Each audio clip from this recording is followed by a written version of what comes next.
രാജ്യം മുഴുവൻ നിശബ്ദമായി കാത്തുനിൽക്കുമ്പോഴും ലോക്സഭാ തെരഞ്ഞെടുപ്പിൽ ഏറ്റവും വലിയ ആശങ്കയുണ്ടായിരുന്നത് ഇവിഎമ്മിനെ കുറിച്ച് തന്നെയായിരുന്നു. ആ സംശയം തുടങ്ങിയിട്ട് ഏകദേശം 10 വർഷത്തോളമായി.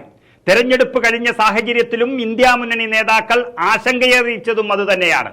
അത് ശരിവെക്കുന്ന തരത്തിലൊരു വാർത്ത ഛത്തീസ്ഗഡിൽ നിന്നും ഇപ്പോൾ വന്നുകൊണ്ടിരിക്കുന്നു.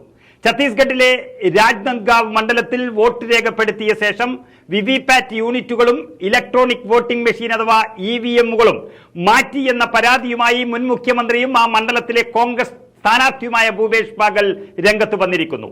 ഇവിഎം മെഷീനുകളുടെ നമ്പറുകൾ അടങ്ങിയ ഫോം 17C നൽകിയിരിക്കുന്ന വിവരങ്ങളിൽ നിന്നും വ്യത്യസ്തമാണ് തെരഞ്ഞെടുപ്പ് സമയത്ത് ഉപയോഗിച്ചിരുന്ന ഇവിഎമ്മുകളുടെ നമ്പർ എന്നും അദ്ദേഹം വ്യക്തമായ തെളിവുകളോടെ ചൂണ്ടിക്കാട്ടിയിരിക്കുകയാണ്. മാറ്റം വന്ന ഇവിഎമ്മുകളുടെ വിവരങ്ങൾ അടങ്ങിയ പട്ടികയും ഭൂപേഷ് ബാഗൽ പങ്കുവച്ചു കഴിഞ്ഞു. തന്റെ എക്സ് പ്ലാറ്റ്ഫോമിൽ പങ്കുവച്ചുകൊണ്ടാണ് ഈ വിവരം അദ്ദേഹം രാജ്യത്തെ അറിയിച്ചിരിക്കുന്നത്. വോട്ടിംഗ് സമയത്ത് ഉപയോഗിച്ചിരുന്ന ഇവിഎം മെഷീനുകളുടെ നമ്പർ തെരഞ്ഞെടുപ്പ് കമ്മീഷന് നൽകിയിരുന്നു.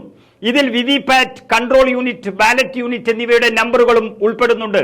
എന്നാൽ രാജ്നന്ദ്ഗാവ് മണ്ഡലത്തിൽ വോട്ടിംഗിന് ശേഷം നിരവധി ഇവിഎമ്മുകളുടെ നമ്പറുകൾ മാറ്റം സംഭവിച്ചിട്ടുണ്ട് എന്ന അതീവ ഗൗരവകരമായ വാർത്തയാണ് ഇപ്പോൾ പുറത്തു വരുന്നത്.